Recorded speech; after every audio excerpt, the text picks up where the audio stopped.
Yeah, we're live. Good evening, everyone. Do we have anyone online?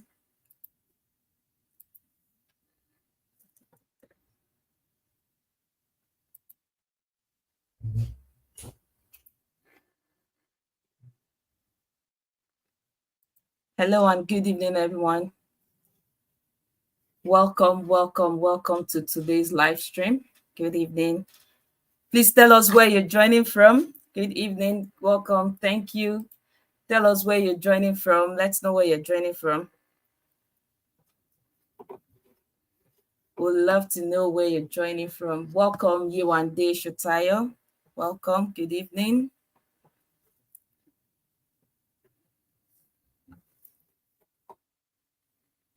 Hi, Fumi. Welcome. So tell us where you're joining in from. Let's know where you're joining from. I'm so glad you're here. Good evening, Miss D. Good evening, Ekwase. I'm sorry if I didn't pronounce that well. Hey, Dr. Joy in the building. Good evening, everyone. Good to have you here tonight. Good evening, and thank you so much. Wow, bless you, Lagos, Nigeria. For me from Manchester. Thank you for joining. Who else do we have in the building? So tell me, where exactly are you joining from?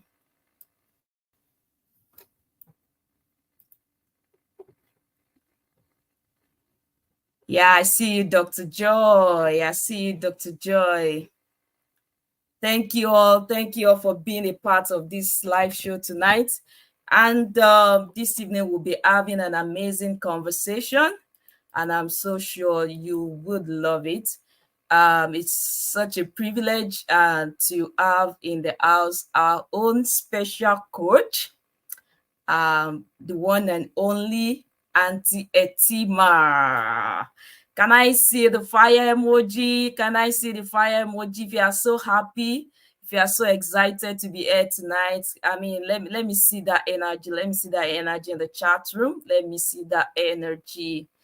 Aunty Etima is in the studio, and I just can't wait for her to, just give us all that she has in stuff. I mean, all that she has planned for us tonight. If you know Aunty Etima very well, you will know that she's so passionate about girls. Anything girls, oh come on, just bring her in.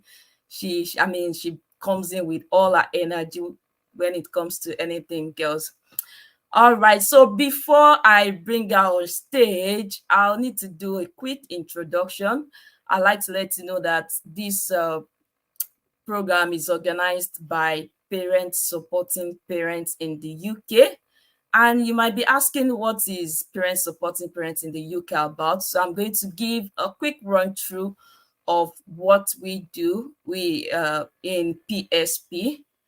Okie dokie. So what's our vision?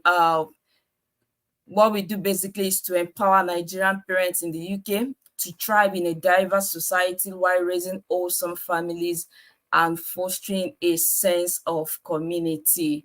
And our tagline is supporting families and raising strong families. And basically what we do is we provide a community of support. I mean, you know how relocation can be at times. You're alone, you are lonely, and just so many things going on at the same time. But it's so good to have a community, like a support system, and that's what we do basically in PSP. So our mission is to provide a supportive and inclusive environment where Nigerian parents in the UK can share their experiences, have access to resources, build network that promotes mutual learning and the holistic well-being for themselves and their families. And through collaboration and advocacy, we've been able to equip Nigerian parents with the tools, the knowledge they need to navigate the challenges of parenting in a new country. I mean, for those that are outside Nigeria, you all know how the pressures that comes with relocations on family, on individuals, on parents. I mean, we just provide that support system for you to be able to adjust very well in the new community. So at the moment, we have over 500 members, and they are all residents in the UK. Our core values are respect, empathy, mutual support, education, advocacy, and community engagement. And in the last 1 year, we've been able to have some webinars just to help our members. And the first webinar we had on about skincare, relocating to the UK, the weather is quite different, and people have complained about skin issues. We've had webinars on safeguarding and childcare issues in the UK. We've had a webinar on education, on finances, how you can build a strong financial foundation. And we've also had webinars on how you can find your true self in the business of life. I mean, like they say, UK is a fast-paced environment. Everything is just fast, fast, fast. And a lot of people tend to lose their identity while trying to survive and fit into the system. So this webinar really opened our eyes to see how we can balance things out so that we are not losing ourselves in the whole process. Also, last month we had raising confidence and empowered girls. I'm sure people will be wondering, why is it that it's only girls, girls, girls, girls? And today we're talking about raising girls who can survive, navigate, and thrive anywhere in the world. And I'm so glad and so excited to have Aunty Etima. So if you'd like to be a part of PSP, if you need a community, if you need a support system, or you know someone in the UK that is struggling and just need that community, that support system, you can scan this QR code or you can use this link. And just to note that we only admit people with UK lines only, and that's just to ensure that we don't have scammers in the room. And with this, I'm going to hand over to our presenter for tonight, the one and only Miss D. Hi, Miss D. Good evening. And welcome online.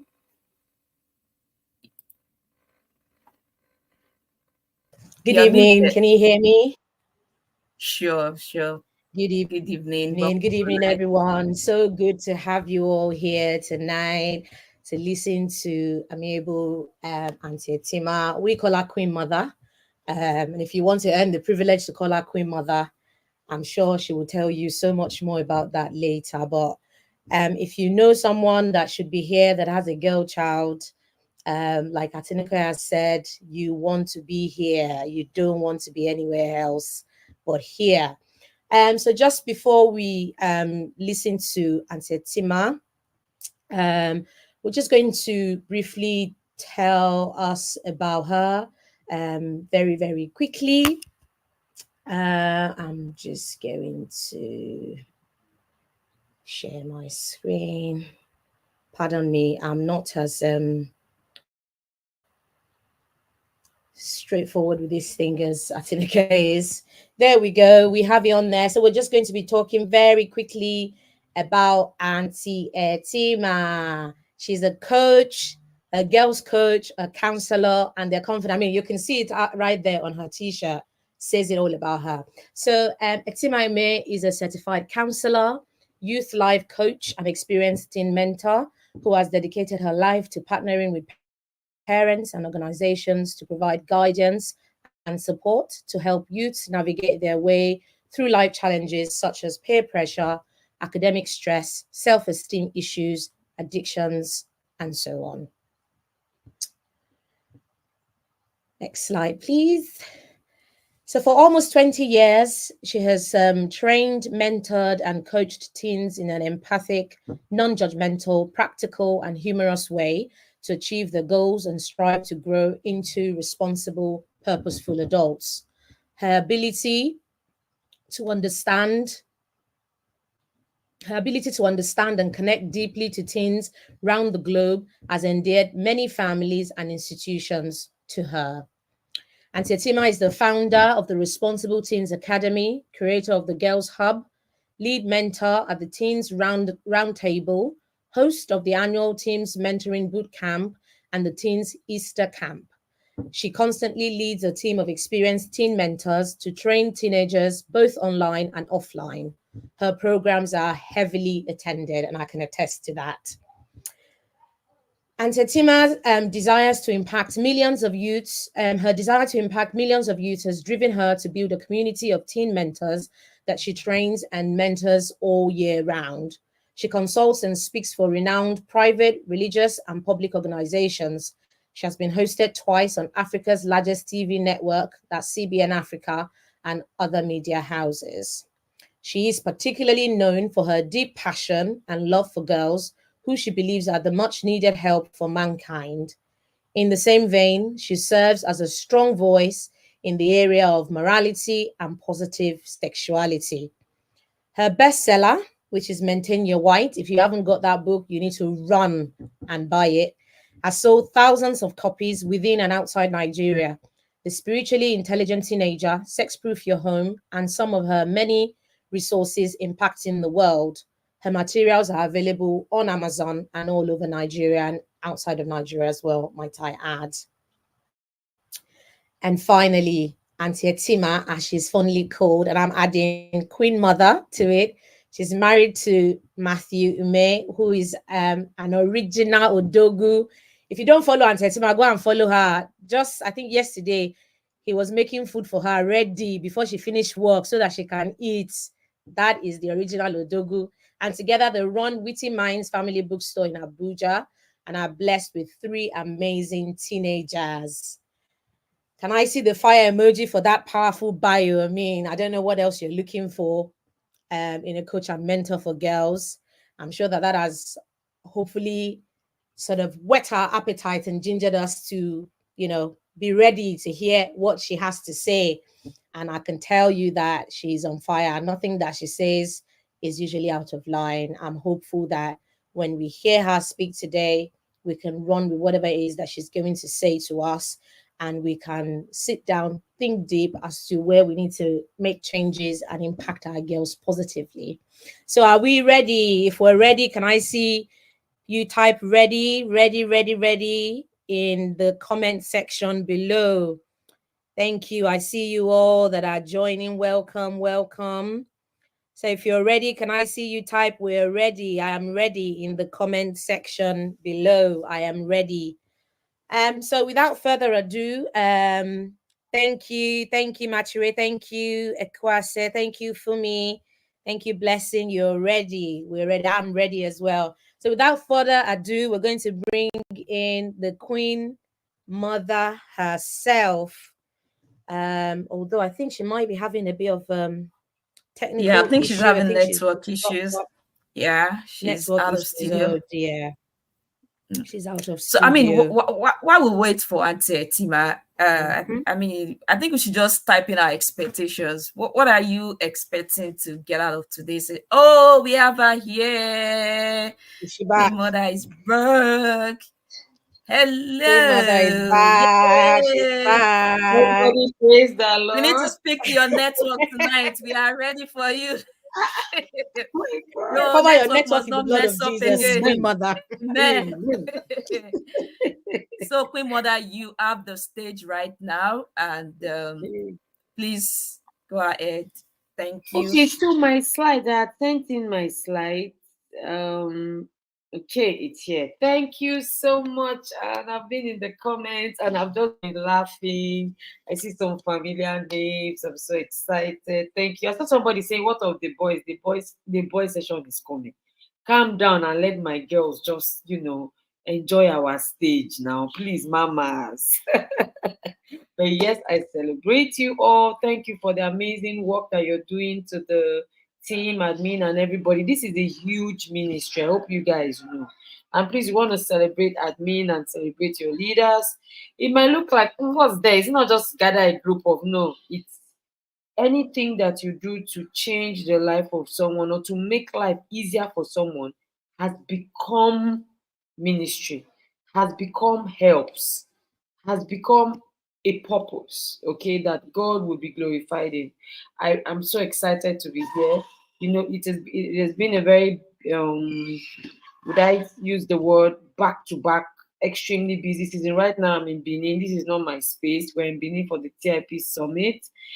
And I just felt like it was just going on and on and on. And I just said, you know what, let's just do it. Everybody, the team is like, are you sure you're up to it? I said, I'll be up to it. Talking about girls, I'm so up to it. So thank you again for the privilege. And I do not take it for granted.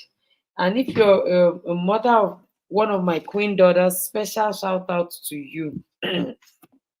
Special shout out to everyone who has allowed me partner with them to raise girls that have sense, confidence, and are elegant.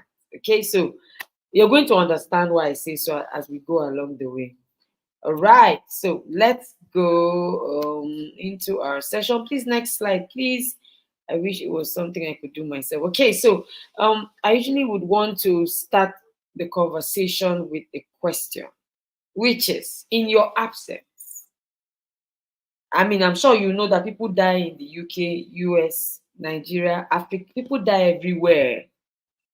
Not just death. People are sometimes separated from their children, from their daughters, abruptly, suddenly. Can your daughter survive? Or we should be calling you on the phone, mommy, mom. Is that what's going to happen? Okay, everything being okay, equal, normal, enjoyable, she has to go and school, or she has to leave, or she has to do an event or a project, and she's away from you. Would she survive? Okay, she's not just surviving. Is she thriving? Thriving is the higher level of survival. Survival is you are just existing, okay? You are not dying. However, you're not soaring. That is the difference. So everyone's goal here is to ensure that their daughters don't just survive, they are thriving. Like wherever they go to, Bakam, they just balance and they start moving. Would she be able to pick up after failure, after an unpleasant, adverse, or disadvantaged circumstance? Would she be able to deal with attacks from mean girls, bullies, and keep pushing past her inadequacies, her insecurities? Because whether you like it or not, your daughter, is it that your daughter? She has inadequacies and insecurities. She has a feeling of it. I mean, it's just going to be different as per the proportion in which our daughters have it, but they all have. I have two daughters. I know what I'm saying. With how I've cooked my daughter, how we have cooked her.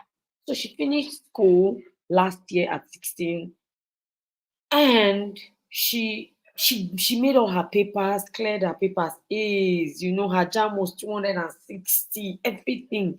We got her admission, okay, and we said, no, you're going to do a gap here. So stay on, get this out of school experience. And so she went to school. She went to school. I was crying. She was not crying.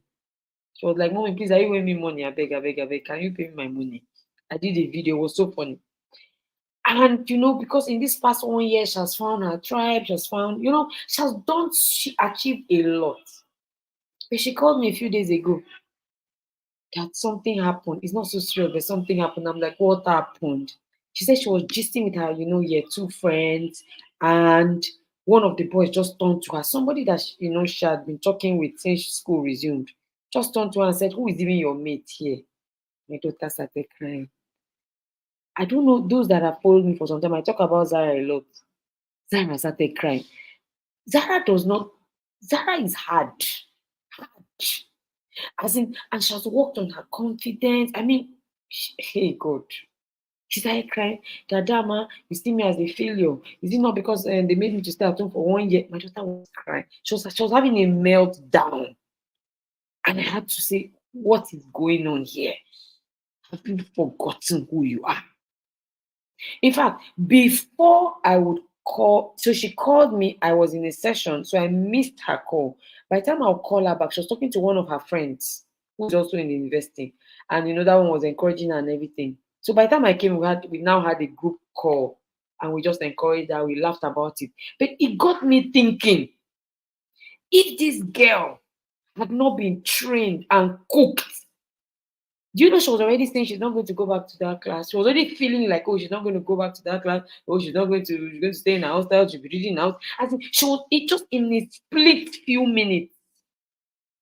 This weekend, as we speak, she said almost the whole school is empty. Everybody has gone home. Why? They can't stay. You came to school, yet any little thing, bam, I want to go home. The same home that you were happy to leave. Now all of a sudden you want to go home because it's not convenient. Oh, the bed is not fine. Oh, this is not happening. Oh, see what they said to me. See what they did to me. Let me tell you something. And I reminded her. I said, people are going to be mean to you. People are going to look at your daughter. Please, can you just understand that? People are going to look at your daughter, and for no reason they're going to envy her. Why is she so confident? Why is she so beautiful? Why is everybody talking with her and playing with her? That boy's problem, though, he had no problem. The only problem was the way she has acclimatized. My daughter went to that school. It's been 3 weeks. She was already taking pictures with celebrities in the school. You know, she already knows third year students, second year students. She navigated herself, went into that. Could be that boy's problem. It could also mean that that boy wants to ask out and doesn't know how to. So he wants to attack her self-confidence. So he said something to her that hits her. Some of us would go and say, hey, I was even tempted. To even say, give me that boy's number. Let me give him a piece of my mind. And I said, no, let Zara face this thing herself. I told her, go and get a template. Go and role play all the things all the responses you would give to mean people. I even thought it was a girl that said it because, you know, girls can be really mean, okay? But later she said, no, it was a boy. That if it was a girl, she would not have cared.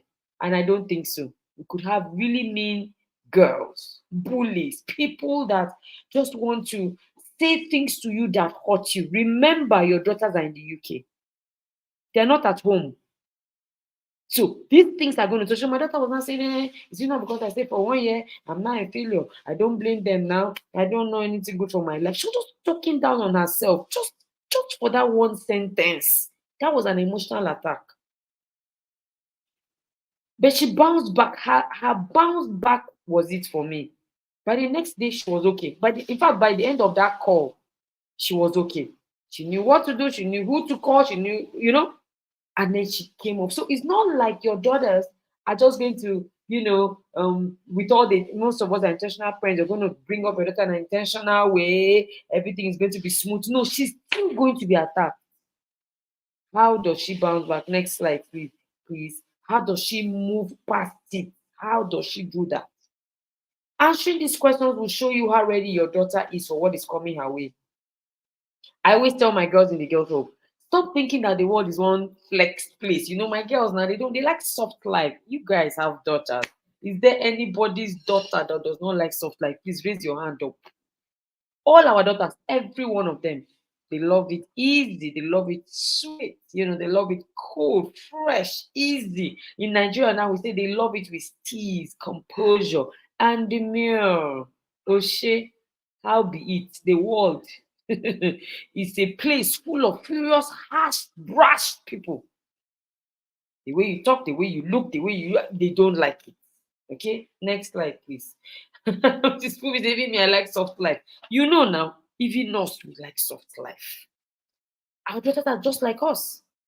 So let me share 10 common challenges that girls in the diaspora face, or that will face, in case you're just coming in. Look, one thing I hate to do is to deceive myself and people, especially the people I work with. So I would rather prepare than be shocked. I would rather prepare these girls than to get them to move from 100 to 0, because that girls are like eggs. Once you crash them like this, some of them you can never ever. That's the end. There are going to be challenges with your daughters in the diaspora. I mean, the girls in the diaspora are one of the set of, especially in the UK.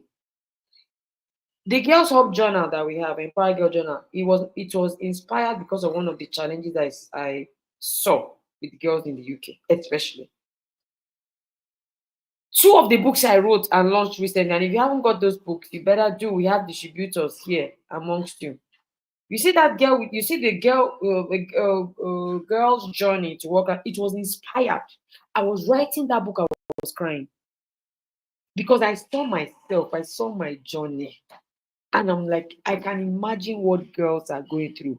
And to think that I came from a family that, my parents, especially my dad, was very involved. I was intelligent, I was smart, but I still had self-esteem issues. Most of our daughters are dealing with these things. Please go to the next slide. The first challenge, in no particular order, is one, identity and cultural clash. Nigerian girls usually feel caught up between their Nigerian heritage and the UK societal norms. They're struggling with maintaining their cultural identity while trying to fit into this current society that they live in. Parents, you also have expectations. Oh, you feel like, oh, don't you know you're a white girl, you're supposed to breathe like this? Oh, don't you know that we're from Nigeria? In Nigeria, this is what we do. But the girl is in a place where she's not saying what you are saying. Do you know that's conflict? That is conflict. Again, society is there. Everyone is expecting so much from her, and yet it is not what she's saying. So it's like not what you order versus what you got. It's like what you want versus what you are saying. It's a clash for her. If I say to, and this is why we must check the school they go to, the families we mix up with, help her reduce this confusion because she needs a synergy. She needs a particular kind of synergy. Of course, you might not be able to do it 100%, but let's even understand that because she's already in the UK, there's a clash. I want long hair. We're coming to long hair. Long hair. We're coming. Let's go to the next slide. So balancing two cultures is a challenge. The second one is racism and discrimination. I'm even thinking about writing a book that will help my girls deal with this because I mean, in the girls' hub this year, we had almost 100 parents, almost 100 girls. They were almost more than Lagos. We had almost 100 girls in the UK. So you can imagine the kind of questions, emails I've gotten, the kind of calls. Many of them, they can't tell you, but they send it to me. The racial prejudice and stereotype is a lot. And you see that stereotype, those prejudices, it impacts their self-esteem directly, not informally or it's coming slowly, subtly, directly and fiercely. Their sense of belonging is shaken. Then they are now constantly trying to prove. Oh, they want to justify them. So they want to prove a point. They are constantly under pressure, whether it's in school, maybe their places of internship, social settings, every time. They are trying to prove a point. They are trying to prove that they are not as less as the people they relate with are trying to make them feel. Do you know that this could lead your daughters to isolation and exclusion? Sometimes they're the ones taking themselves out. Sometimes the girls or the people there are taking them out. That's a challenge. That's a challenge. And please, somebody take note. Community and circles mean everything to a girl. You see, all this is better for you to stay on your own instead of you to stay with people that will be bullying you. That's a very unempathic statement to make. Very unempathic. Because when you see your daughter is behaving like a what's it called now? Like an introvert. Oh, she's reserved. Oh, she's quiet. Forget it. Put her in a community. Put her in a circle to bounce back. You won't believe it's your daughter. Girls love circles. Don't you like circles? So some of us are not in circles and communities because we were would I say we were attacked or we had a bad experience. But deep down there, you want truth. It is God. It is God. God fitted. It was. Now follow come. Can you guys still speak pidgin? Please, mommies, can you put because I need to speak pidgin sometimes. Do you still remember how far with your pidgin English? Is it okay? Is it TDA or have we forgotten and we're sure? Okay, so these girls have these issues. Okay, let's go there. They're dealing with it. Number 3, they're dealing with discrimination from these people. Sometimes they're not even saying it verbally. They're not even saying it verbally, that they're acting it out. Like, we don't want you here. Number 3, colorism and texturism. I recently had a session with a girl. I don't think it's in the UK she lives. I think she lives in Canada. And the problem was this hair. This girl is constantly making her hair because she's hiding her hair. She's hiding her natural hair because she wants it to look like the hair of those that she's relating with. Is it the color? Colorism is where lighter skin is often favored over darker skin. Texturism is, fostering the idea that certain types of natural hair are more desirable or beautiful than others. Very simple. Colorism again, really, tell me about it. It's a big deal. Do you know that some girls will cry when their mommies tell them to make their natural hair? They are crying. There are some of my girls that are sending me messages and say, I'm the only black in my school. The whole school, I'm the only black. That's already put her in a spot. Like I said, girls want to feel among, they want to blend in. They don't want to constantly be the odd one out, odd one out, odd one out. And I'm not talking about it in a bad way. I'm just saying, like, you want to go in and feel like you're not the only one, from this nation, looking like this. You want to be like others. So it's a challenge. Don't just come and say, don't you know who you are? Don't you know the child of who you are? Is that how I brought you up? No, it's a challenge she's facing. I need you to understand that. You can't just come and say you are disappointing me. After everything I said, after everything, I was tempted to tell my daughter that day, do. To say, you, why will you allow this boy to say this to you? These girls are going to deal with these things. See, to know this is to be prepared for it. Okay, next slide. So their self-esteem is usually affected because of how they look. Naturally, that's how God created them. They want to marry white boys. Yes, now. Is it not white boys they are seeing? That's white boys, and the white boys look really cool, so they want to marry white boys. That's it. Now, education and expectations. High expectations from families. Nigerians often place a high value on academic excellence. We all do, even me. I'm not too much of the book, but I told my daughter, my dear, we have invested so much in you, you cannot but give us first class. I don't want to hear any story. I don't want any story, madam. That's why I told her that. I said, remember, you have a first class to get. Forget about this boy and his nasty statement and face your schoolwork. I know it works for you guys in the UK. I know it works for you guys because the sacrifice, some of you are walking your blood. My sister is in the UK. She located 2 years ago. She said, I walk with my blood. Please, do I have anybody walking with their blood here? The way you guys walk, you're working morning duty, afternoon duty, night duty. You are doing so much. Then one girl will now come and tell you that she's not doing well in school. No, now. So there is a lot of pressure on these girls. Academic demands. Then there's social demands. Then there's personal interest because of what they love personally. Everything is added together. And they're expected to come out of it and shine. If that girl is not resilient and strong, she'll break down. I remember having a class look, if you're here and you're not in our community, please join our community because we're constantly hosting programs, creating products to help our girls. When we noticed that there was an influx of people out of Nigeria, we started to do a class for the first time this year. That was one of the heavily attended program. It's called Girls in Diaspora. That course was a bomb. The girls were sharing how they are struggling. I was shocked. I knew they had issues, but I didn't know it was that deep.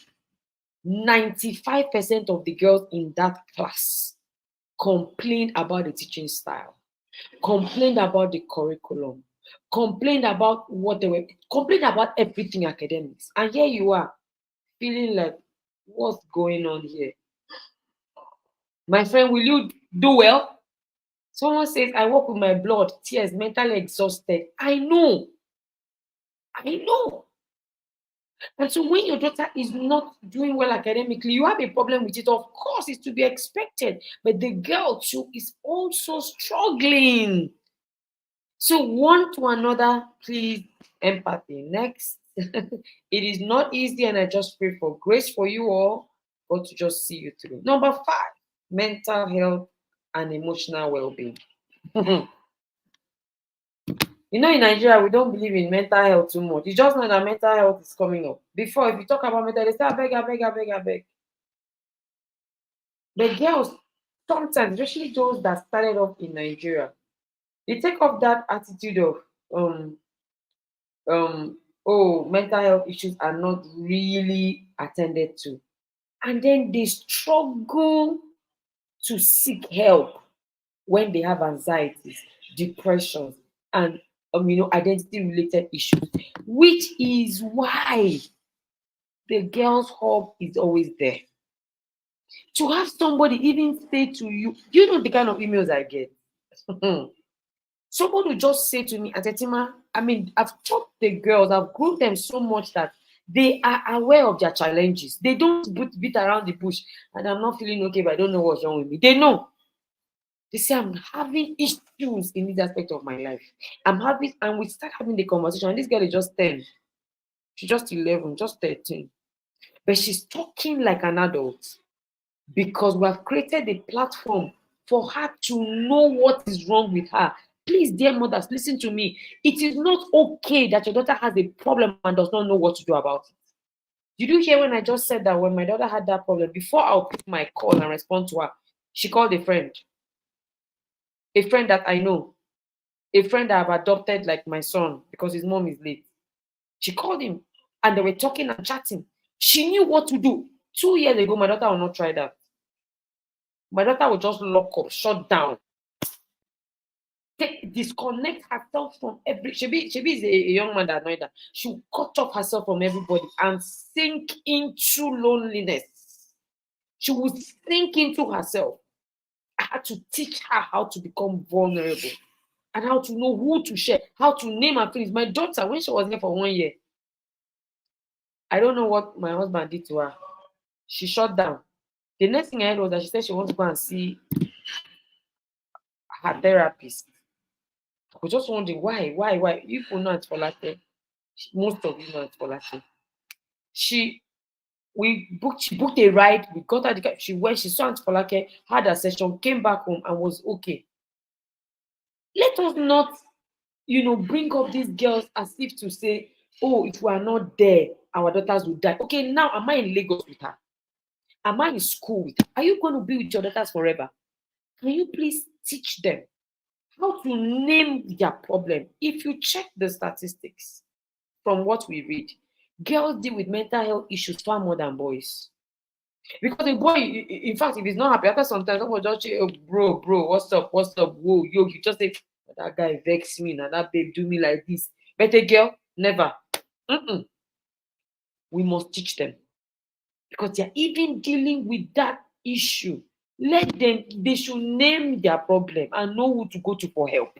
They can't just be sitting down, because that's Nigeria for you. Nigeria shares things, there's this narrative in Nigeria that says something like, you can't trust people are backstabbers. In the girls' home, I've trashed that mentality.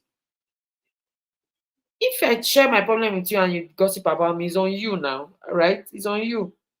It's on you, not on me. I'm free. I move. So let them learn how to know what is wrong with them. We're talking about the problems. Please, let's go. I hate when girls feel misunderstood, unheard. I hate when girls feel alone. Why are you struggling with these things when you have help around you? And parents, let me ask, you provided the help for these girls? Or you don't think that they're having a problem? In your mind, Shebi, me too, I'm dealing with my issues. Please, you'll be okay. No, now. Create that system where they can have that mental health support, somebody to listen, somebody to give clarity. I was looking at one of the testimonials from one of my girls in the UK. She said, oh, Etima is that big. Is that big friend? I'm like, am I your friend, my darling? But that's how she sees it. She sees me like, she said, she's like that big friend that when you have a problem, she's helping you, she's giving you clarity, she's helping you know what the problem is, and then so that you can solve it yourself. I'm like, good, let's go. I'm not mentoring jellyfish. You see jellyfish? Don't mention jellyfish near me and the girls in the girls' home. You are not a jellyfish, you are a giant. So you need to move. Now, our girls are also dealing with body image and beauty standard issues. We know what beauty means in Nigeria. It's not the same where you are. There are these, beauty ideals that trend where you live. The girls are dealing with it. You think they're not seeing girls with long nose? They're seeing it. You think they're not seeing shape? I don't even understand the shape that is there. Nigerian girls, we have very beautiful shape. But maybe flat tummy, or I don't know what it is, but they just have this mindset that there's a particular way a beautiful girl should look. I've been asking my girls recently. I said, who is the most beautiful girl in the world? They looked and looked and looked and said, it's me. I said, okay, because how are we going to name who the most beautiful girl is? Who is going to tell her she's the most beautiful girl? We're talking about billions of people in the world, and you're saying this person is really beautiful. Who named this person as beauty? What does beauty mean? What is the standard for beauty? You know me, I'm not tall. I used to have a problem with my height. There was a time I measured my height, and I measured my height, and then I measured what I thought was the standard. It was 2 inches from where I am. I said, God, can you just give me only 2 inches? I'm not asking for more now. I don't want to be 6 foot tall. I just want 2 more inches from what I am. Why? So these girls are dealing with beauty issues. White girls are more beautiful than dark girls. And white girls are more beautiful. Who is measuring these things? I asked my girls and they could not answer me, and I'm like, free yourself. This person is really beautiful. Stays who? Social media is not helping. Social media, you see, we're not in the UK. We don't have a choice. One of my friends told me that, when I moved to the UK, the phone I've been refusing to give my daughter. I had to give her. At Etima, even if I don't give her, she will see it from around here. Really?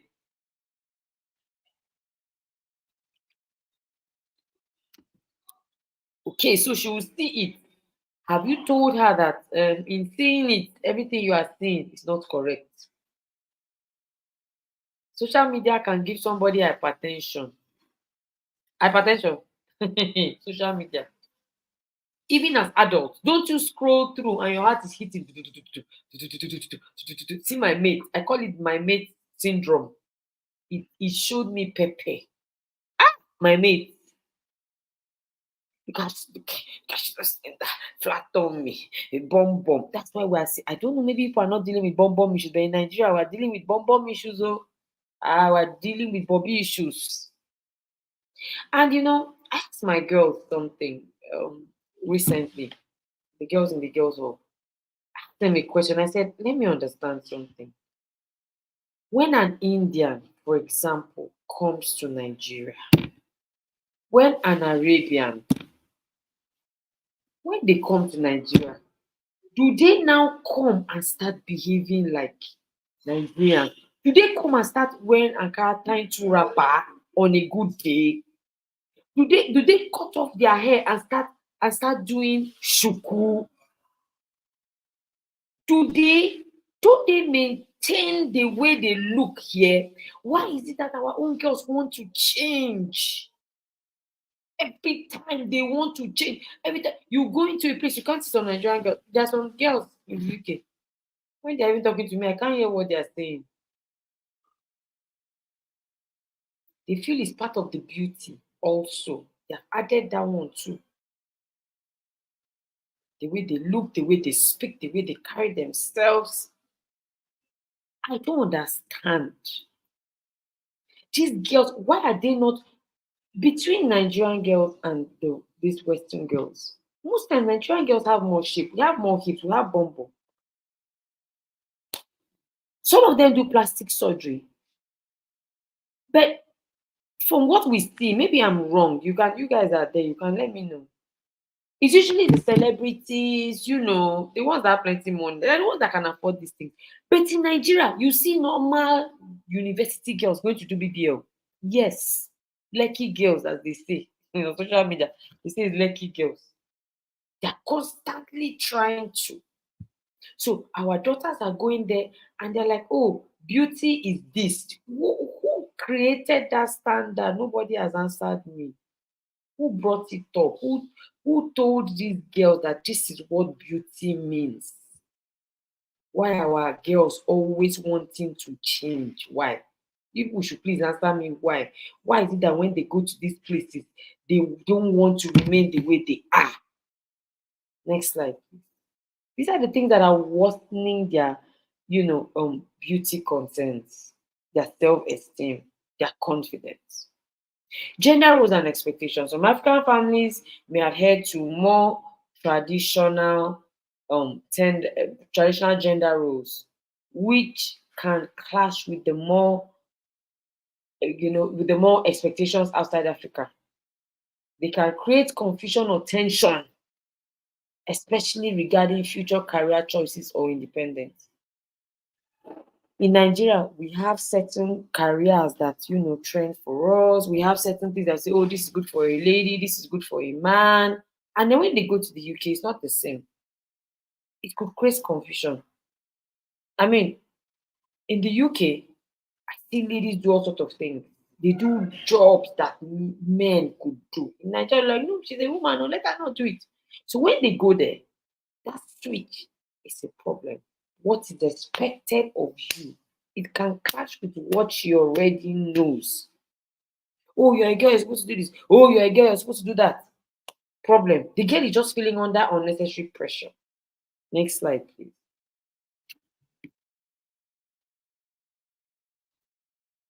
Role models and representation.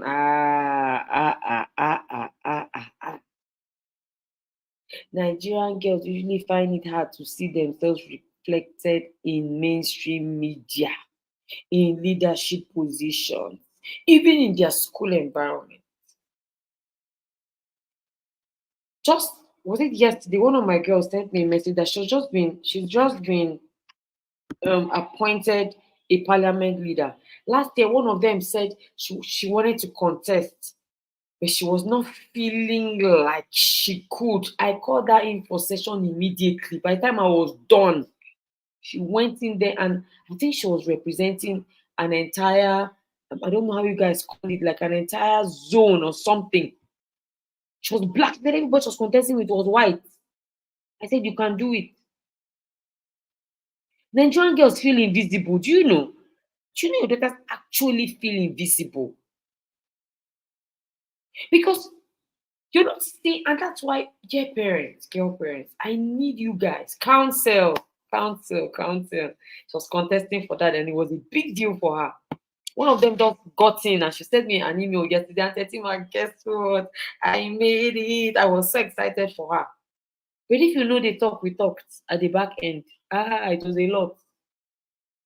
She's good, but she's not seeing blacks coming up. Dear girl parents, it starts with you. You guys need to come out to the front, please. You're living in the UK. Okay, so now you're there. Stop being at the back. Your girls are looking at you. They are looking up to you for strength. They want to see that you too can do it so that they can try. You can't just be at the back. All you went to the UK was just to go and work 3 shifts. Hello, ma. You can do better now. Sir, you people can do better.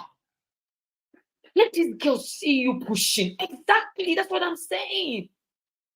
Mrs. Dawa says, even us as friends, we feel invisible sometimes. I know. You have to be intentional about putting yourself out there, please. Step out. Sometimes your daughters feel lost because they are not seeing anybody blazing the trail now. We're coming to the UK to come and do camp for girls. Yes, we're going to come. We're going to come. I need us to come out more. I need us to come out more.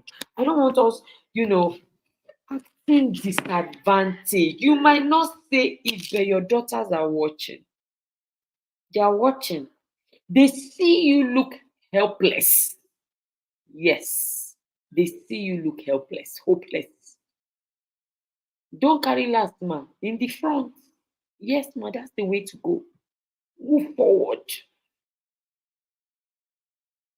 Because these are the you know what the issue is.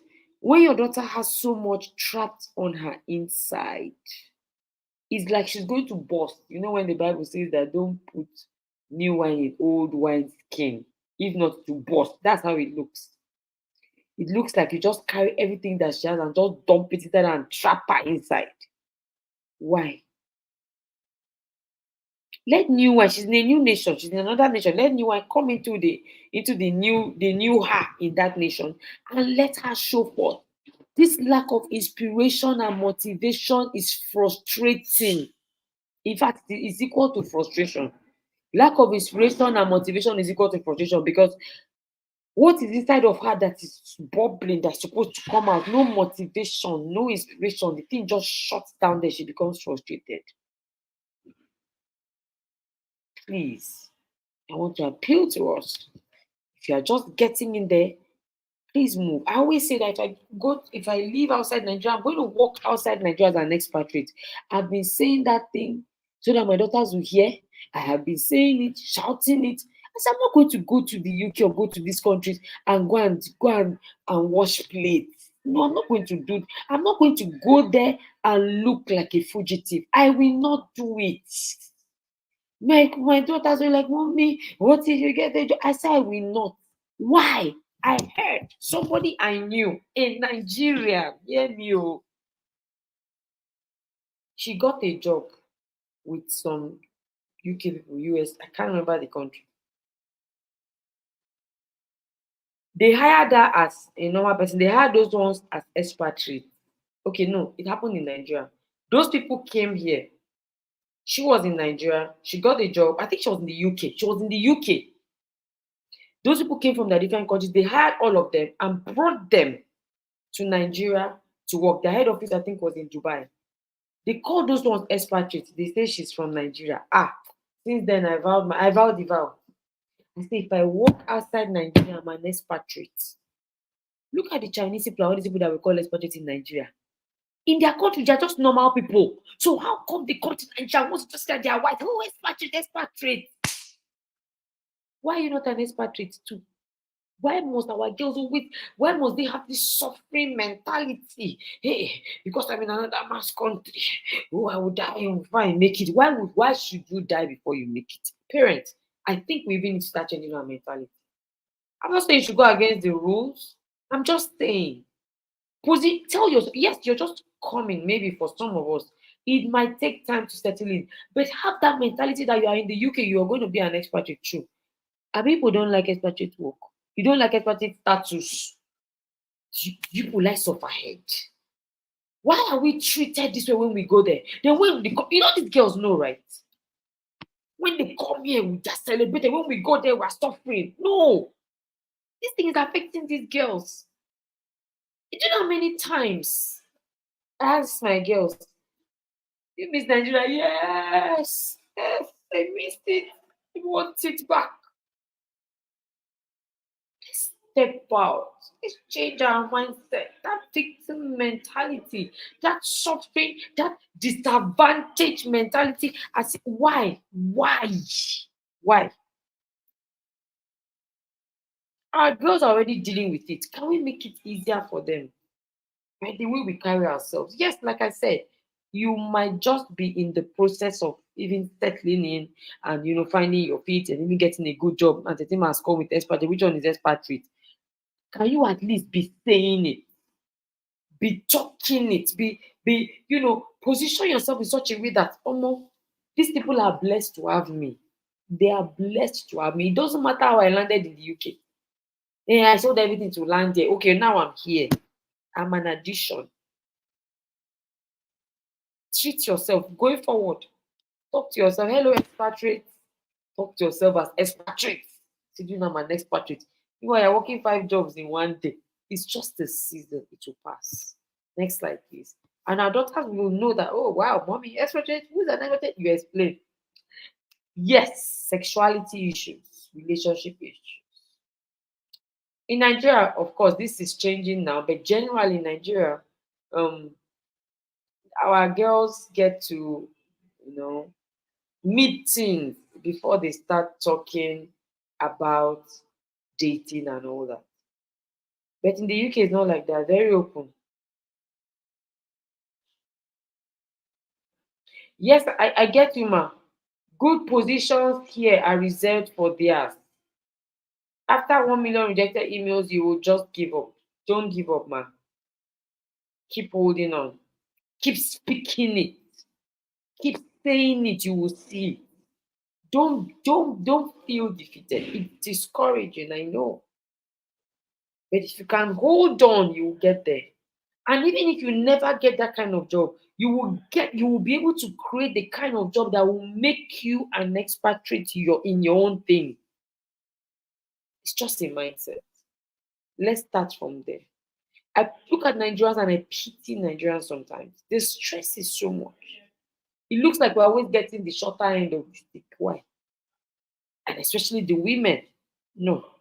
So keep pushing and God will see you through, okay? All right. So I was talking about dating. In Nigeria, we have conversations around dating a lot.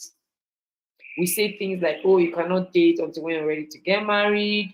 And you cannot live in with people unless you're living with a man, unless he has paid your bride price and all that. Where you are, it's not like that. Cohabitation is even trending. It's even looking great. It's looking sweet. It was our wedding anniversary on Tuesday, my husband and I, 19 years. And we were saying, okay, let's play a couple games. So we went on YouTube and we're just looking for different couple games. And we saw these two people. I think they have a channel. And they were just talking about how, so obviously, they are not married, but they are just cohabiting and they are so okay. They kept calling themselves your partner, your partner, your partner. My husband said, these people are not married, Joe. Hey, God, let's check. We saw they had 2 different names. And when we listened to, furthermore into the game, they now mentioned it. That they were not married, they were just living together. And they had been living together for how many years? And they were like, it's such a beautiful experience. That's what your daughter is faced with, too. I think people know. So this issue of, yes, partner must trend. Like partner bawu. This issue of you have not paid your bride price, your family people can just go and drag you out of the boy's house. It can't happen where you are. It's a problem. Because you're telling her this one and she cannot get it. We know that married people call themselves partners, but these ones were not, they were cohabiting. They said it, they said, we decided to move in together. They were not married. We know, of course, my husband is my partner now. But there's a way you say it. They later explained, we stopped watching the video, we just left them and went to another couple, please. We don't want. So, this cohabiting thing, a girl can just move in with a guy and they just start living together and they're just okay. In Nigeria, I say your family members will drag you out. So the girls don't get it. Look at the LGBTQ thing. It's not favoring you. It's not favoring you. Okay, someone is saying that my husband, my spouse. You see the confusion now. Somebody said even most of our African couples who are married will be calling themselves partner. It's confusing these girls because partner or spouse, husband or wife. Look, the lines are getting blurrier and blurrier. It is terrible. It is terrible. Look at the sexuality problems we're having. LGBTQ, A to Z, everything joined. Do you know that we have a class, a sexuality class for girls? When we're having one of these sessions, and Falake is a therapist, a psychologist, and she was taking a session on, she was the one taking the core gender confusion thing. The girls in the UK were arguing with her. I pity them that day. See confusion. So trying to tell them how that this whole gender thing is a psychological problem, that is a psychological sickness. They were trying to tell her that no, it's biological. What if you are feeling like a boy when you are a girl? You see the narrative. You guys are dealing with a lot. That's it. You go to the UK, you just drop your values like a pack of cards, hot food, you just pam, and you move on. Your daughters are watching. All of a sudden, you cannot shout it loud that it's not okay for you to sleep with a man that's not your spouse. You're not saying, well, it depends. Actually, there are some cases. You see, when you start narrating, hey, problem has come. I don't know how many of us saw that Fred Amata's daughter's thing. I don't know if this is the right platform to talk about it, but in my opinion, that was all shades of wrong. I'm not in a place to judge, yeah, but if I'm going to counsel any of my mentees or any of the parents that I'm partnering with them, I will never encourage that a Nigerian mother will give out her daughter in marriage. I will never do that. Why? It will backfire. It shall backfire. Don't care. I don't want to know what it was that was the problem before time. Can we get to do things right? If she was in Nigeria, will a mother give out her daughter? What are we talking about? And somebody like, the father was absent. We're just giving all sorts of excuses. In Nigeria, let me tell you what would have happened if that was Nigeria. The woman would have hired a man. Yes, I know someone. I went for a wedding. We didn't know. They deceived us. The girl went and hired a man to come and give her out. Yes. In Nigeria, at least you want to do bad, you will even hire, you will even hide, you will even lie and bring one stranger and say that's your father. But as a woman, it's the society. Yes, it's the society. The society. People were coming and saying you're absent in her life. Now you want to come and give her out. Does it make it right? Please, did people see anybody in Bible? Maybe there's some Muslims here. I mean, even in the Quran, even in Islam, is there any place where women, hey God, were assigned, were given authority to give out children, a daughter? But you see, it was in the UK. People now started, after, in fact, this is Gen Z, oh. Please, times can change. Principles do not change. It's like saying that the principle of giving, sowing, and reaping will change because we're in Gen Z. What are we talking about? Hello, what are we talking about now? Generations are changing. Principles are never changing. Rules can never change. What is wrong is wrong. And you don't know that these girls are watching. Now come and say, in this case, this is a special case. In this case, it's different because the man was never there. So the girl, what are we talking about, please? You can't tell your 16-year-old, we run camps. And at Abuja camp, one of the girls, I think she lived in the UK. She was misbehaving. Her parents all bundled her to Nigeria. We're having a conversation about dating. She came and said that truth be told, it was a lot of pressure dating. But in the UK, in the US, everywhere you go, you just see girls, my boyfriend. But it was a lot of pressure, it was a lot of work, it was a lot of hassle. But we just couldn't say it because that's just what everybody there is doing. And nobody could sit this girl down and say, my dear, even if you are living in the moon inside UK, this is the right thing. Don't understand. Is it that the vagina in the UK, when they're in the UK, the vagina is not different? Sorry, please. People should not be annoyed. Is it that the vagina in the UK is not different? So your daughter, you're afraid to tell her in this place. The children here, they are very assertive, and the children here, they are very confident. If you tell your daughter that she cannot date or she cannot have sex with a guy before she's married, she will just leave home. Okay, fine, that's fine. Sometimes, let me tell you a secret about girls. Shall I share? Girls look at you and observe your firmness, your resoluteness. How resolute are you on any issue? How resolute are you? How much resolute are you? They know when you're in between. They know. My second daughter is constantly pushing boundaries. That one, she's always pushing boundaries. Constantly pushing boundaries. Sometimes I'll be hearing her other sister and her brother saying, what's wrong with you? They have already said this thing, they're not changing their mind. Can't you just adjust? No, she cannot adjust. She must try, she must push, she must press, she must check. The daughters are looking at you. You see, once Ababa enters, you know Ababa, you're here, you're there, you're not. You cannot say it straight because you're in UK. Etima, there's a way you even the same thing with phones. Etima, this thing you're talking, you cannot work here. Cannot work here. That one is in Nigeria. Once you just cross, just forget all these people are talking. Maybe you've never lived in UK. No wonder you don't understand. Okay.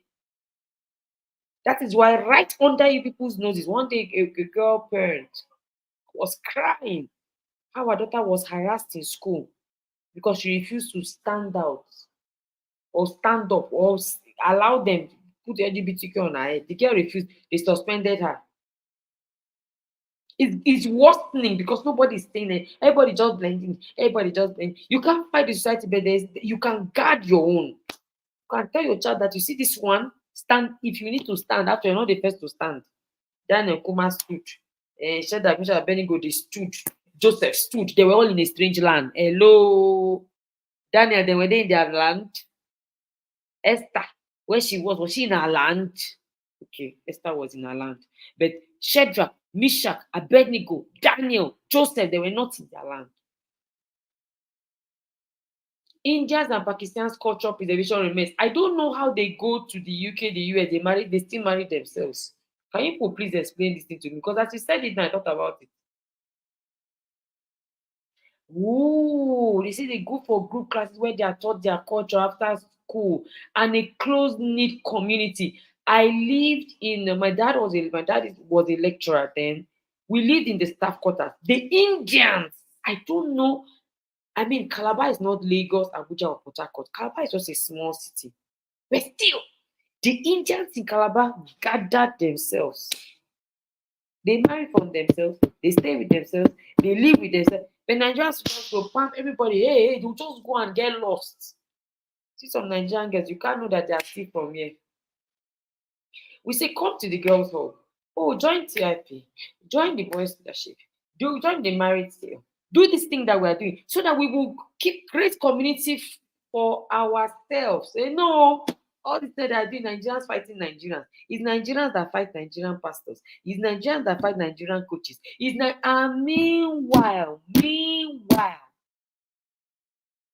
Meanwhile, it's us that we're trying to help. Please, let us. You know why? Let me confess something. I've been a little bit resistant. I started to pray for myself for when I'll start going to the UK, going outside Nigeria to have sessions. I've been praying for myself because I do not know.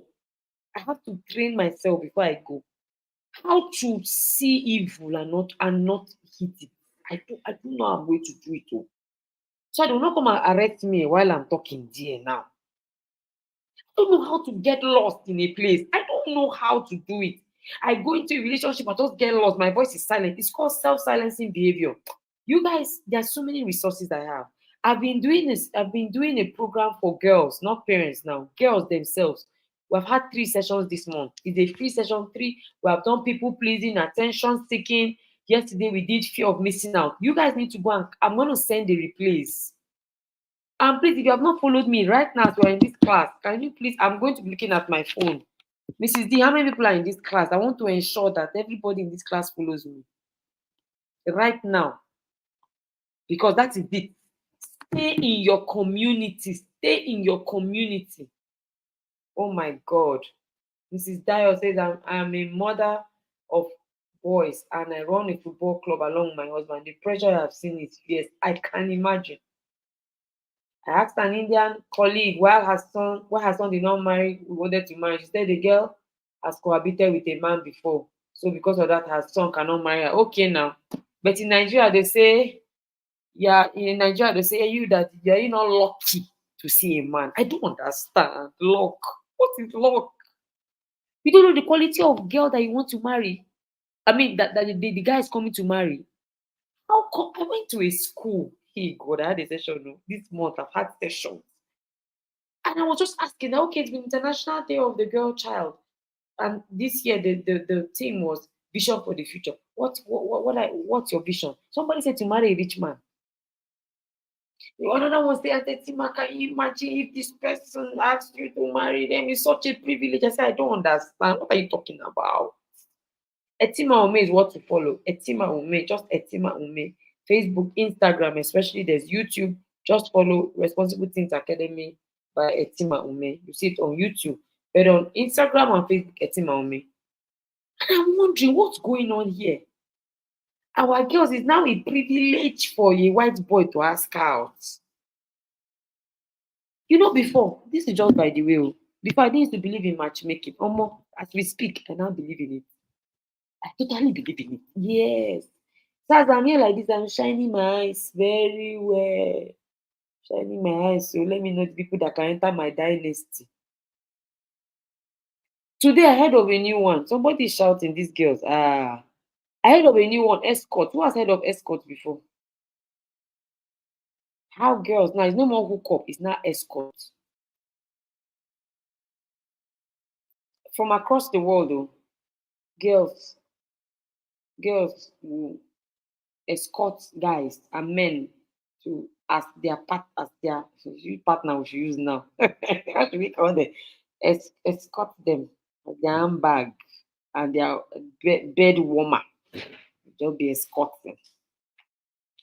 Escorting. No, Coach Wendy is here. You keep it.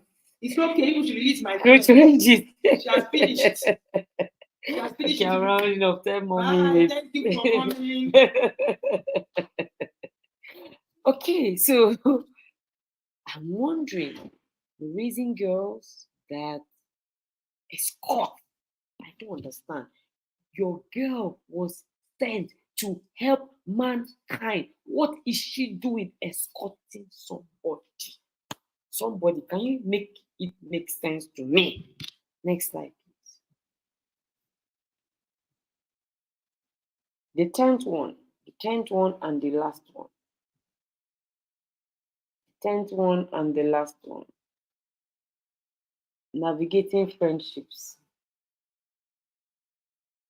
Navigating friendship and social circles. I already mentioned to you that community circles are a big deal for girls. When she's trying to fit in with British peers, then she's also trying to maintain your family and cultural background. She's be struggling to bully her. You know, they will make her feel left out, etc. Girls may experience subtle forms of racism, cultural insensitivity from peers. In fact, one of the major frustrations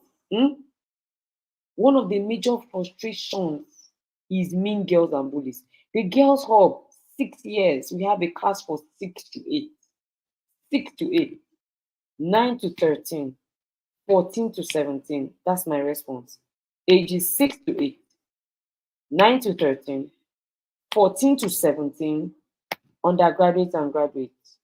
All right, so let's go. We're going to talk briefly. I need to run now. Because I'm not controlling my slides. That's why I am struggling.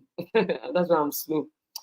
Okay. Please, let's move to the next one. Let's talk briefly about okay, I have this slide. So I'm going to just go ahead on I'll be looking at my resource here. Once you see that I've moved, please move with me so that we can be fast. I need to round up in about 10, just 10 minutes. Mean girls are the people I want to talk about. Mean girls and bullies are people that, elevate, they try to elevate their social status. They want to prove to this girl that we are bigger than you, are better than you. So they have this cliquey behavior.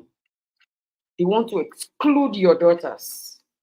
They look at themselves as superior to your daughters, superior to others. Okay? They generally have a nasty behavior and have one major goal. They have a goal. Their goal is to hurt your daughters emotionally. Next slide, please. Their goal is to hurt others, especially other girls, emotionally. What are the qualities of mean girls? Bullying, gossiping, making fun of people, ganging up against others, being selfish, being insensitive, criticizing. They are so hard to please, bragging, showing off themselves. Next slide, please. When you start seeing those signs, just know that these girls are at work. So what can we do? Leave sentiment too. And it's in the UK, and there's nothing we can do. That's how they are. My darling mommy, empower your daughter. You see that one thing? Empower her, empower her. Empower her. Emotional tantrums will not help you. Since I came to the UK, excuse me, I've been suffering. There's nothing my daughter has not gone through. I don't even know how to help her. These people here, they are mean. Yes, they are mean. We know things. They are mean now. We have already known it. So what are you going to do? Empower her. Empower her with a skill called fearlessness. Fearlessness is simply the strength of mind to carry on in spite of negative circumstance. To carry on in spite of negative circumstance. Fear, guilt, shame, emotional attacks, etc. Like what happened with my daughter. That she was going to be fearful. Had to now put that fearlessness. That what's the worst that he can't do nada. Somebody that's not even real, we don't know if he's going to graduate. Is that the person that wants to come and harass you? Okay, let's go. So how can we build this skill? I'll just share 3 things. Just 3, and we're done. The first one, awareness. This is the full disclosure and discovery of yourself, especially of your daughter, of herself rather, especially her uniqueness, her abilities, her strengths, and her content. For me, this is the best. You see that content? You see that content? What is she made of? What is, oh, I'm good at this. Oh, I'm good at that. I'm a this, I'm a that. Okay, what next? What do you carry? What is the light that you carry to your world? That's her content.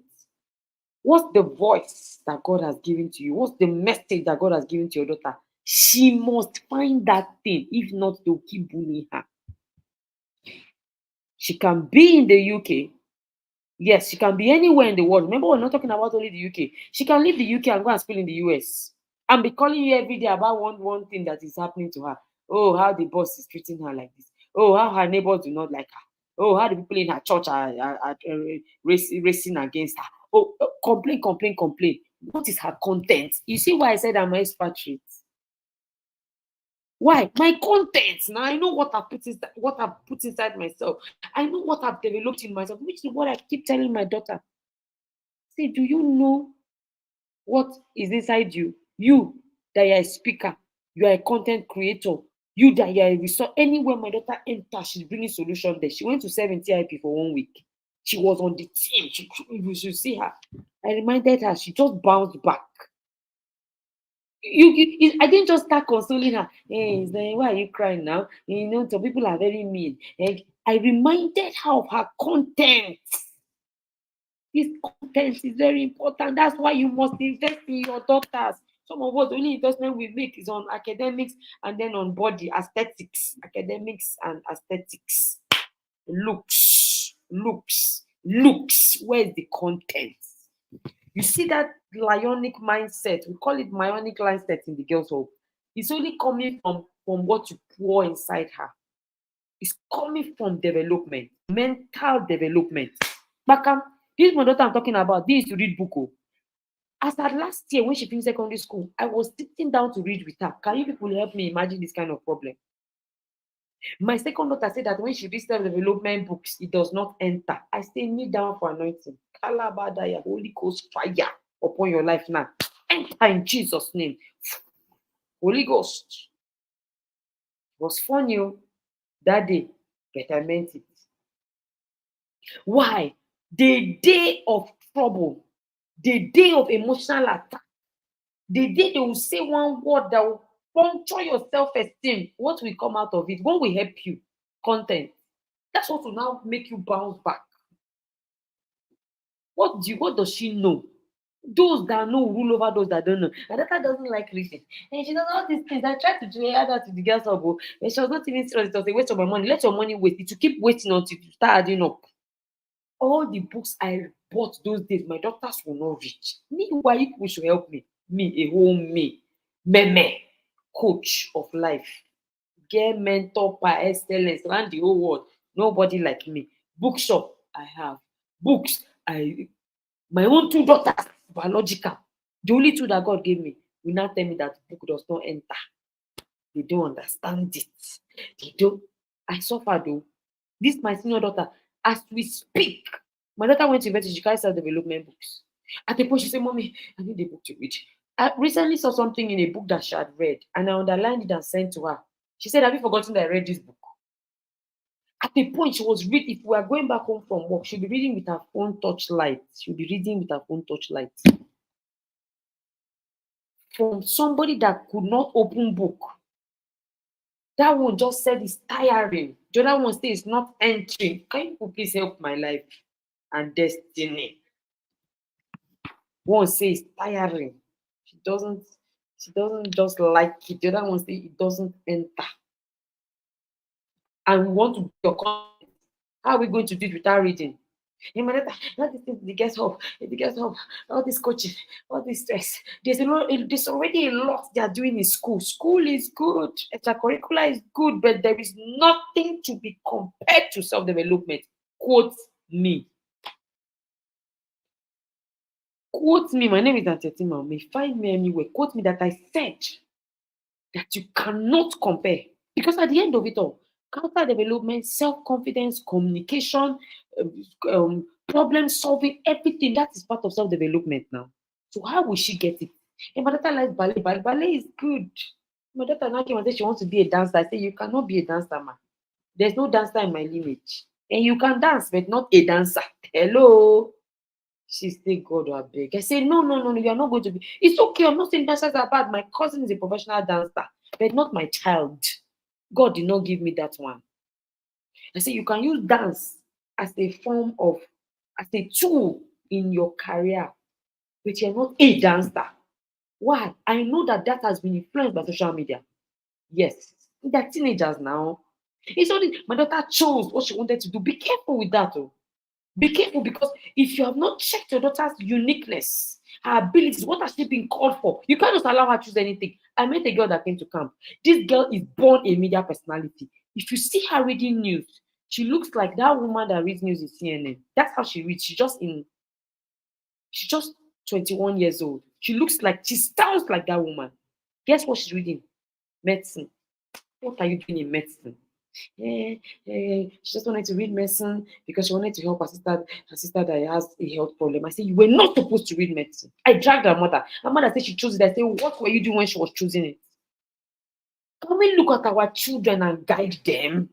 And she's the one that chose. That's what she chose. What they should choose, but you are there to guide. My son got up and said he wants to be a footballer. Hello, excuse me, sir. One day he threatened me. He said he'll just get up one day and he'll just go there. That's how Messi left. And when Messi left, Messi now became great. I said, sir, go out, turn left, turn right, Go straight. You see yourself at the bridge. Be going. What nonsense. I know your capacity. I know what God has put. I know your content. I have an idea of your content. You want to come and carry everything and put it. Footballers, they make a lot of money. Did you come here for money? Is that what you came to life for? Don't you know that money pursues purpose? Yes, money pursues purpose. If you purpose, you have money.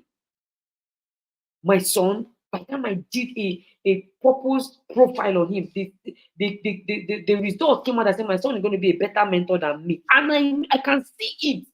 He's such a great leader and capacity builder. He now wants to hide it inside 11-man playing of football. Never. It's football, but no, but not for my son. Dancer, not for my daughter. Know your daughters. As they are getting aware of themselves, you to be getting aware of who they are. Leave sentiment. She's very annoying. She has attitude. Leave that one first. While we are working on it in the girls' home, let us be understanding who this girl really is. Look at some girls, I see their capacity and it's just like they're hiding under the bushel. Next slide, please. Because when the more she's aware of herself, the more she's more eager to develop. Okay. No, there's C. Hold on, give me a second. C is for confidence. Oh, I think there was an error. Yes, this is it. C is for confidence because it's ACEs. It comes by building capacity. Confidence comes by, it's not what you say and just be confident. Anybody talks to you, talk back. What is her capacity? Capacity to start, stay, and finish a task. Plus, set goals regardless. Accomplish goals. Accomplish set goals. She will set the goal, then she will accomplish it. In the process, willpower is built. You see willpower. Remember we're talking about fearlessness. Willpower is like a muscle in your mind that helps you make good choices, even when you don't feel like it or even when you don't want to. It pushes your daughter to do the right thing at the right time. She can walk away when people are talking down on her. But that's because she has mastered the art of doing stuff. You know it's difficult to do things. It's difficult to do valuable things. It's difficult to do this class. Tired, I have a long day, just finished the conference in Benin, sitting down here. It was a decision I had to make. It took willpower to do this. The more willpower I build, the more confident I'll become. Some of us, our daughters are so lazy and we're just enabling them, allowing them. I say, I don't know why they're always bullying her in her school. It's because she does not have willpower and it's because she does not do anything. If she just vex through, squeeze her face more. I don't want any trouble. My daughter does not want to join anything mentoring. And you know, she's 17, all these big girls now. I don't have power. Me, self, I've left her. Really, you have left her because it was tough, it was inconvenient, it was hard, so she left it. Tomorrow, she cannot walk away from toxic relationships now. She can't. She doesn't have staying power. She doesn't have moving power. She doesn't have doing power. She doesn't have doing power. That is how you build confidence. The more I started to grow in my confidence, the more I could withstand mean people. You know, those of us that work online, we get a lot of mean statements. People come and tell you this, why they did like this? You don't look so, you don't look nice. You don't do like this. Everybody's nosing into your business. If you're not fearless, you will not come back. So you call yourself a guest coach and you could write this. It's nothing they don't say. It's the same thing. Your daughter is might not live in the UK forever. So when she finds herself somewhere else, what does she do? What does she do? Have you drilled her? Drilled. See some of my girls in the girls' home, they are self-learners. Their parents are not the ones calling them for meeting. They know when it's time for meeting dates. They know the task they're supposed to do. They do their journaling. Then you see some opposites. Complain, whiny. We're just allowing them. I don't want to waste my money. Please let your money waste. Try again. You keep trying until your money will become an investment. I should have said my daughter's book are not entering. I will not buy again. I kept buying. By the time she picked up the fire, she went and read all those books. And I was needing to buy more. So please, let's move. Let's move. We ourselves, they are watching us, join the inner circle. And when you are there, don't be saying, "That's the inner circle. You put your own is too much." And your daughter is watching. Next slide, please. Let's go to E. So we have E, STE, STE, engage a mentor. You want your daughter to be fearless, engage a mentor. It doesn't matter wherever you live, wherever your daughter is going to be. That positive voice, that other positive voice that speaks fearlessly to girls, compelling her to do the same to others. I've given my girls standing order. All of you peer mentors, come on, move it. Move it. Wherever you are, shine your light. Develop yourself so that you can help other girls, pull them out of the pit. Mentors trigger and activate your girls' hidden potentials, their unseen capacity. They encourage her to participate and contribute her ideas by expressing herself to anyone politely but intentionally. Mentors build the skill of assertiveness in girls. We partner with you while you lay the foundation and start doing the building. Mentors will come and do finishing for you. By the time you're done with your girl and your mentor comes in, your daughter's mentors come in, they cap everything. We can't overemphasize the role of a mentor. Don't go. It's surprising me that the people in the UK and the US that have the majority of the problem are the ones that will say, "Hey, this mentoring thing. Not everybody, of course, just but the rate of people that is it not too much? The other one was even my friend. 100,000. Hey, where I won't get see that one now? Really? And you don't know how much is therapy in the UK or US if your daughter gets into depression from isolation. You don't know. In the UK, you don't know how many pounds. Who is here that can help us tell us pounds? And we're saying, come, let's build these girls. So that wherever they find themselves, they will move it. I've told the people, allow these girls to travel on their own. We had girls come from the UK for camp in Abuja. Yes. We had girls move from, I had Ghana, they moved across the nations of the earth. All this, hey, no, hey. She might be afraid, but when she talks to her mentor, her mind will just come up. I don't think I can do it. I'm developing a cold feet. I have one of my girls. She's a Muslim in Lagos. She's supposed to go for a conference and speak to teenagers. She's just 11. They woke me up around 12 midnight. Come, your girl cannot sleep. Tension wants to kill her here. Back. She moved up and delivered like a boss. I've talked. One day my daughter said, "Mommy, but you know that if you're consoling us, it's like you don't have a choice, you're our mother." So sometimes that's why it looks like daughters don't really listen to their mom. This was my daughter speaking. She said it's the same thing with sharing everything with two people. When we share with two people that you are our parents, you people are going to just try to make us feel good. So you just tell us that no, you try to. So that's how they think. They think that you are just whining them. You're just trying to, make them just feel good. They do not really believe what you are saying. When you say you know who you are strong, you're confident, they feel like, oh, I'm a failure. I've always known that. My mom is just trying to wash me, just trying to encourage me. So they need that other voice to actually say the same thing because they feel like you have nothing at stake as a mentor. There are hundreds and thousands of reasons why all our daughters need mentors. And we too, we need mentors.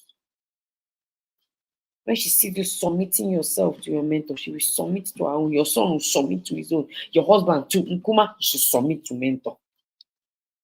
Finally.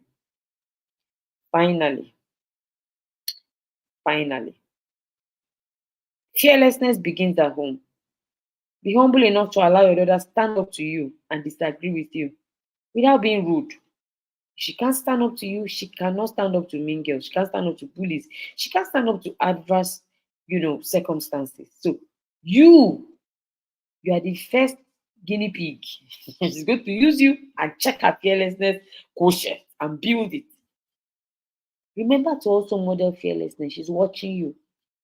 And they don't give this position to people that are not from Europe, not from the UK. Try. And they don't listen to people that are Nigeria. Try. is watching. And business is so hard to do here. It's not like Nigeria. Let us see you pushing against all odds so that she'll be encouraged to do the same. Thank you so much for listening. If there are any questions, I'll just take them and then that will be it. Thank you, ma'am. Wow. Wow, wow, wow. Please let me see the fire emoji in the chat box. I mean, this was an amazing session. Thank you so much, Aunty Etima. I know it's been a long day for you. It's been a long day, and you still came with this fire. Wow, that's just a lot. Guys, please go into the comment section and just celebrate Aunty Etima. This is powerful. This is so, so, so much. I don't know if you like to get some water just while. Then, if you have questions, please drop in the comments section. Please drop your questions. If you really enjoyed the session, I mean, show her some love. Show her your love. Show her some love. Show her some love. She's reading them already. Show her some love. Okay, so before we go into the comments, into the question time, I just quickly run through I'll let you know that this program, this webinar is organized by parents supporting parents in the UK. And what we do basically is to empower Nigerian parents to thrive in a diverse society while raising wholesome families and fostering a sense of community. We are here to support each other and also raise strong families. So if you'd like to be a part of this, we host regular webinars. We have a WhatsApp group. And if you feel this is a community you would like to belong to, that's the QR code. You can scan that, or you can use the link to join. And if you have anyone in the UK that you feel needs a community, just send that to them. I'll also drop in the comment section. So please go ahead and post in your questions while I hand over to Miss D. Miss D, over to you. Wow. Queen Mother, steady busting our head. Thank you so much, Ma. God bless you. God bless you. So I'm looking out for questions. I haven't seen any questions yet. If you have a question, please raise in the comment section. Whilst we're waiting for the question, please, Aunty Etima, can you just tell us quickly how people can join? I've seen one question that said, how can I register my 6-year-old from Blessing? How can I register my 6-year-old? So if you can quickly run through that for us, Ma. Okay, so you just need to you see that number there. I think everybody should just take down that number. That number is a lifesaver if you have a girl. Even my girls have this number. Paste it somewhere on your wall, so you won't say that my phone crashed. This number is the headline. This number 00988003339. Right now, send a message UK Girls Hub, and then by tomorrow you get a response. So very easy. 6 to 8 years. They pay 80,000 naira. Borders, that doesn't concern you. That's borders in Nigeria. But the 9 to 13, 9 to 17 undergraduates all pay 100,000 naira. However, there is sibling discount. So if you have more than one girl, or you have maybe cousins, nephews, sisters, anybody that you're registering alongside your daughters, you get a whooping 10% discount. And as a gift to this community, anybody registering fully today also gets that 10% discount even if you have one child. After today, please, you will just pay your 100k and it will be okay. But you just need to send a message to this number. Okay, it's a link. Maybe Mrs. D will help us put that link. So you just click it to take you straight to them. You get your account number. We have a seller link if you don't have a Nigerian account, and you can just pay on seller, and that's it. That is it. So 6 to 8 has their class. So much. They don't combine with the 9 to 13 or just they have their own class so that we can break it down very well for them. That's all. Thank you so much, Queen Mother. I have girls in the Girls Hub, so we're not bringing to you two girls in the hub. And you see the fire that Queen Mother brought to the parents. let me tell you, she doesn't really love us like that, parents. That's It's her all. girls that she's particular about. This one is just, she's just doing it for show. She loves her Yes. girls, I and the love way the she girls invests more. in them. Yes, yes. And like she said earlier, that these girls, and if you're in a parenting academy, I'm sure you know more about how girls, when they get to a certain age, or even our children generally, they no longer see us as the most influential. But thankfully, they still listen to mentors, they listen to coaches. And I think Aunty Etima set herself up, to that point where the girls feel quite free actually to speak to her, and they have access to her. And that's what the Girls Hub can offer you. If you go onto the Instagram page and even on YouTube, you can see testimonials of other girls that are in the hub, telling you a lot more about the hub. And there are a lot of free resource on the Responsible Teens Academy page that you can check out. There's been lots and lots of classes for girls in diaspora that can help you along the journey of raising girls that can survive, thrive, and thrive anywhere in the world. As it is a yearly program, my daughter would be 6 next March. Will I have to wait till 2026 to register her? Yes, ma, you would have to. I believe so. Okay, so You for that one, it depends on how mature she is, because that class doesn't start till February. That class starts at the end of February. So if she's born in March and you think that she can, she can understand well, because it's not every 6 years old that we even take. For the 6 years old, we are very selective. Okay. And if the parent is not present to help her, support her learning, then she can't. But if you know she can, she can even understand what we are saying. Yes, you can, because they're going to start at the end of February. Yes, ma'am. But if not, we'll wait for her in 2026. I'm not in a hurry to have my babies. I'll be waiting. she says she's very mature, so she's very, very Yes, welcome. yes. And the Okay. book reading that Auntie Tima talked about earlier, for the girls, they are very, very keen on it. There's lots and lots of books that is compulsory reads for them in the hub once they get into the hub. And it's not only compulsory, the girls themselves will love it. They look forward to reading these books. The books are, they're not weighty or lengthy. They're just the right size, the right amount of pages. And the way it's broken down, they're reading like maybe 3 pages a day. Some of the books have even 1 page a day. Easy peasy, lemon squeezy. Very easy thing to get into. And hopefully that would get us as parents as well into the habit of reading. Any more questions? I'm not seeing any further question. We would post all the relevant information on the PSP platform as well for us to check out. And this webinar as well, I believe, would be available for us to be able to listen to again, so we can share to our communities and friends and family.